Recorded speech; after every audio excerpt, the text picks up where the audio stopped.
আমি আজকের ভিডিওতে শেয়ার করব ডেনমার্কে কাজের পরিবেশে কি ধরনের সুবিধা আছে। ডেনমার্কের ওয়ার্ক লাইফ ব্যালেন্স এর রহস্য জানার জন্য শেষ পর্যন্ত থাকুন। আমার ১৭ বছর প্রবাসী জীবনের অভিজ্ঞতা কাজের ক্ষেত্রে, পড়াশোনার ক্ষেত্রে আমি সেই অভিজ্ঞতাগুলো কন্টিনিউয়াসলি শেয়ার করব আমার চ্যানেলে। আপনারা যদি ইন্টারেস্টেড হন, হয়তো আপনাদের কিছুটা উপকার হলেও হতে পারে। সঙ্গে থাকুন, সাবস্ক্রাইব করুন এবং শেয়ার করুন। আমি আরো শেয়ার করব আমার চাকরি ইন্টারভিউর অভিজ্ঞতা। সেটা আমি ক্যান্ডিডেট হিসেবেও বিভিন্ন জায়গায় অ্যাটেন্ড করেছি। কি ধরনের ইন্টারভিউ ফেস করেছি সেটা আমি শেয়ার করব। আবার এখন আমি সিনিয়র সফটওয়্যার ইঞ্জিনিয়ার হিসেবে বিভিন্ন ভাইভা বোর্ডে থাকি, ইন্টারভিউ নেই সফটওয়্যার ইঞ্জিনিয়ারিং পজিশনে। আমি সেগুলোও শেয়ার করব। আমরা কি ধরনের প্রশ্ন করি, কি ধরনের প্রার্থী খুঁজি, কি ধরনের সিভি দেই, কি ধরনের সিভি আমরা চুজ করি। আসসালামু আলাইকুম। আজকের ভিডিওতে সবাইকে স্বাগতম। আমি আজকের ভিডিওতে কথা বলবো ডেনমার্কের কাজের পরিবেশ নিয়ে। আমি প্রায় ২ বছর বাংলাদেশে জব করে এসেছি ডেনমার্কে মুভ করার আগে। অ্যারাউন্ড 2006 to 2008 আমি একটা সফটওয়্যার হাউসে জব করতাম প্রোগ্রামার হিসেবে। সেখানে সবচেয়ে মজার ব্যাপার ছিল আমার ম্যানেজার যতক্ষণ না পর্যন্ত অফিস ছেড়ে যেত ততক্ষণ আমরা যেতে পারতাম না। যদিও আমাদের কাজের সময় শেষ হতো। হয়তো সকাল ৮ঃ০০ বা সাড়ে ৮ঃ০০ কাজ শুরু করতাম। বিকাল ৪ঃ০০-৫ঃ০০ পর্যন্ত থাকার পরেও দেখতাম আমার ম্যানেজার তার ডেস্কে বসে আছে এবং আমরা আমাদেরও বসে থাকতে হতো। সে যতক্ষণ পর্যন্ত অফিসে থাকতো আমরা আ অফিস ছাড়তে পারতাম না। সো আপনি যদি দিনে ১২ ঘন্টা কাজ না করেন তাহলে আপনি হবেন অলস। পক্ষান্তরে আমি যখন ডেনমার্কে ১ম আমার ক্যারিয়ার শুরু করলাম, I was surprised সবার মধ্যে একটা জিনিস কমন। তারা কখনো মাইক্রো ম্যানেজমেন্ট করে না। আপনি যদি লম্বা সময় কাজ করেন তার মানে আপনার কোথাও সমস্যা আছে। হয়তো আপনার সাপোর্ট দরকার। ম্যানেজার হয়তো আ যদি নোটিস করে আপনাকে বলবে তোমার কি কোনো সাহায্য লাগবে বা তুমি কোথাও স্টাক হয়ে আছো নাকি বা কোনো ইমপ্রুভমেন্ট এর দরকার নাকি? এটা নিয়ে তারা কনস্ট্রাকটিভ কাজ করে বা ফিডব্যাক দেয়। আমি আমার ১.৫-২ বছরের জব ক্যারিয়ার বাংলাদেশে কখনো ওয়ান টু ওয়ান মিটিং পাইনি আমার যতটুকু মনে পড়ে। ডেনমার্কে বাই উইকলি বা weekly one to one meeting হয় ম্যানেজারের সাথে। সেই মিটিং এ ম্যানেজার মূলত পার্সোনাল ডেভেলপমেন্ট প্ল্যান নিয়ে কথা বলে ও কনস্ট্রাকটিভ ফিডব্যাক, কোনো উইকনেস থাকলে সেটাকে কিভাবে ইমপ্রুভ করা যায়। হতে পারে সেটা আম কোনো কোর্সের মাধ্যমে বা যেকোনো একটা সাপোর্টের মাধ্যমেও হতে পারে। সো আমি বাংলাদেশ এবং ডেনমার্ক উভয় জগতেই জব করেছি। তবে একটু ডিটেইলস এ যাই। দেখি কেন এই তফাৎ? বাংলাদেশে অনেক সময় সাইড হাসেল না করে টিকে থাকা খুব মুশকিল। সেখানে সাইড হাসেল শুধু যে একটা ট্রেন্ড তা নয়। সেখানে বেঁচে থাকার জন্যে বা টিকে থাকার জন্যও অনেক সময় সাইড হাসেল করতে হয়। বাংলাদেশে প্রায় ৫ লক্ষ ফ্রিল্যান্সার হন্য হয়ে জব খুঁজছে। কোনো সময় আ ঘুম একটা বিলাসিতা। কিন্তু এই জীবনযাত্রা কতটুকু টেকসই? প্রশ্ন উঠতে পারে অবশ্যই। বাংলাদেশে জিডিপি 7.4% কিন্তু বেকার 4.4%।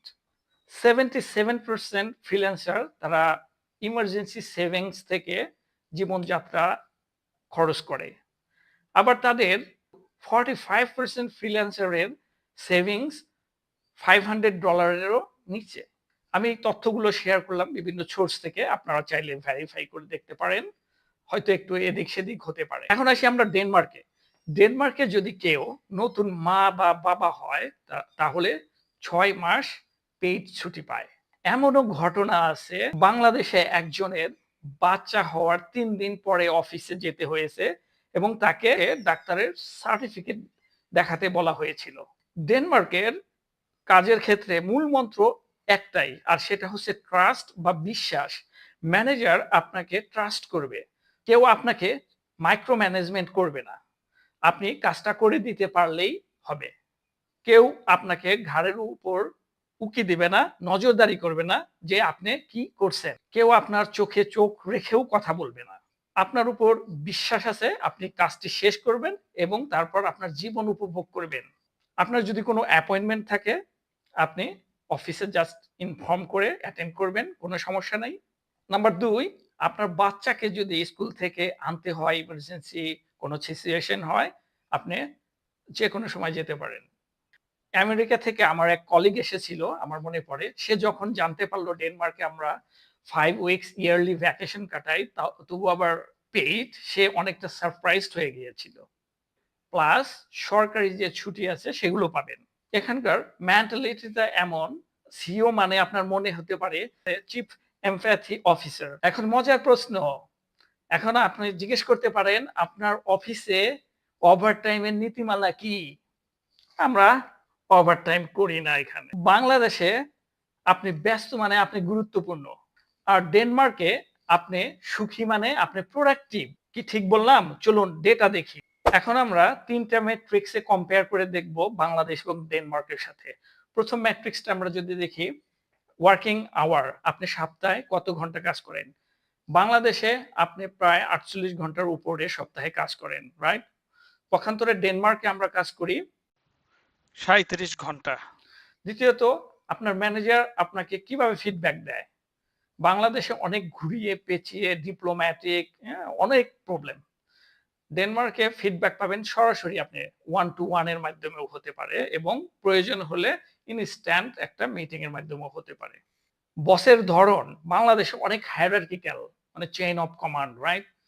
আর ডেনমার্কে ফ্ল্যাট অর্গানাইজেশনাল স্ট্রাকচার। ডেনমার্কে কাজ করার সময় দেখবেন প্রায় কলিগরা এসে বলবে চলো লেটস গো ফর কফি, আর বাংলাদেশে বলবে ব্রেক চাও, তাড়াতাড়ি কাজ করো, তাড়াতাড়ি। এইরকম জয় বা পরাজয়ের কিছু না, দুই দেশের কাছ থেকেই কিছু না কিছু শেখার আছে। চলুন আমরা সেগুলো দেখি।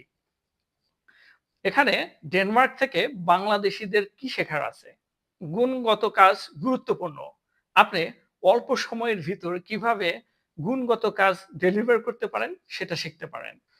সেভিংস অটোমেট করুন। প্রতি মাসে আপনি কিছু সেভিংস করবেন, হয়তো $500 সেভিংস একটা বিলাসিতা বাংলাদেশের কনটেক্সটে অনেক সময়। ড্যানিশদের জন্য কি শিক্ষণীয় আছে বাংলাদেশিদের কাছ থেকে? আপনারা সাইড হ্যাসেল স্পিরিট শিখুন বাংলাদেশের কাছ থেকে। 7.4% জিডিপি শুধু কফি খেতে খেতেই আসে না। আপনি কোন দলে, হুগা না হ্যাসেল?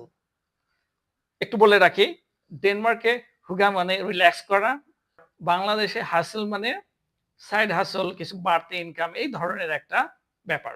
সো আপনি কোন দলে? ডেনমার্কে বেশ কিছু সুবিধা আছে জবের ক্ষেত্রে।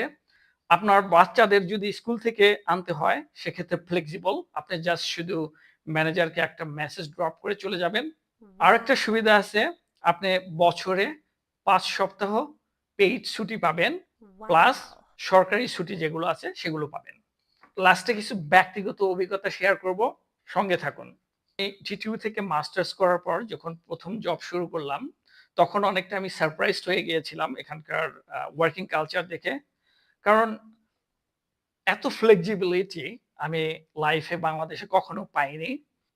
বাসায় আমার যদি কোনো ব্যক্তিগত অ্যাপয়েন্টমেন্ট, যেমন কোনো কিছু ডেলিভারি দিতে আসবে, হয়তো প্লাম্বারের অ্যাপয়েন্টমেন্ট আছে, সে আমার বাসা ভিজিট করবে, অথবা আমার কোনো ডেন্টিস্ট অ্যাপয়েন্ট বা ডাক্তার অ্যাপয়েন্টমেন্ট আছে, এত ফ্লেক্সিবল, জাস্ট আমি ম্যানেজারকে একটা মেসেজ দিলেই হয়ে যেত। আরেকটা ইন্টারেস্টিং ব্যাপার আমাকে মুগ্ধ করেছিল, সেটা হচ্ছে 1 to 1 মিটিং ম্যানেজারের সাথে। কোনো কাজের ক্ষেত্রে সেটা হতে পারে মান্থলি, আবার কোনো কাজের ক্ষেত্রে সেটা হতে পারে বাই উইকলি। আমি আমার ক্যারিয়ারে দুটোই পেয়েছি। সেখানে ম্যানেজার মূলত ফলো আপ করে কাজ করতে আমার কোনো প্রবলেম হচ্ছে নাকি, বা টিমমেটের সাথে আমার কোনো প্রবলেম হচ্ছে নাকি, বা কোনো কিছু ইমপ্রুভ করতে হবে নাকি। এট দ্য সেম টাইম আমি এবং আমার ম্যানেজার মিলে একটা পার্সোনাল ডেভেলপমেন্ট প্ল্যান তৈরি করি, আর সেটা সারা বছরের জন্য আমরা ফলো আপ করি, এবং কোনো সাপোর্ট লাগলে ম্যানেজার সেটা প্রোভাইড করার চেষ্টা করে, এবং বছর শেষে আমরা ইভ্যালুয়েট করার চেষ্টা করি যে আমাদের পিডিপি অনুযায়ী গোল অ্যাচিভ হয়েছে কিনা। আর এখানে কেউ ব্যাক ব্যাটিং করে না। আপনার কলিগরা এখানে যার যার মতো কাজ করবে, আবার ফান করার সময় ফান করবে। আমি আমার দীর্ঘ প্রবাসী জীবনে বিভিন্ন জবে আমি কোথাও ব্যাক ব্যাটিং আজ পর্যন্ত পাই নাই।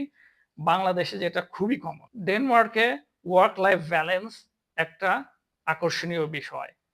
ডেনমার্কের মূল মন্ত্র একটাই, ট্রাস্ট বা বিশ্বাস। এখানে কেউ আপনার চোখে চোখ রাখবে না বা কাঁধের উপর এসে নিঃশ্বাস ছাড়বে না। আপনার উপর বিশ্বাস আছে, আপনি কাজটি করবেন এবং কাজটি করার পর আপনি আপনার জীবন উপভোগ করবেন। ডাজন্ট ম্যাটার আপনি আগে যাবেন না ম্যানেজার আগে যাবে, আপনি কখনো আসলেন বা গেলেন, অনেক সময় এটা মুখ্য না ডেনমার্কে। পরবর্তী ভিডিওতে আমি চেষ্টা করব কিছু স্যাম্পল সিভি শেয়ার করার জন্য, কি ধরনের ইনফরমেশন থাকলে আমরা সাধারণত ক্যান্ডিডেটকে কল করে থাকি এবং ক্যান্ডিডেট স্ক্রিনিং এ উত্তীর্ণ হয়। আজকে এতটুকুই। আপনারা সবাই ভালো থাকবেন। আল্লাহ হাফেজ।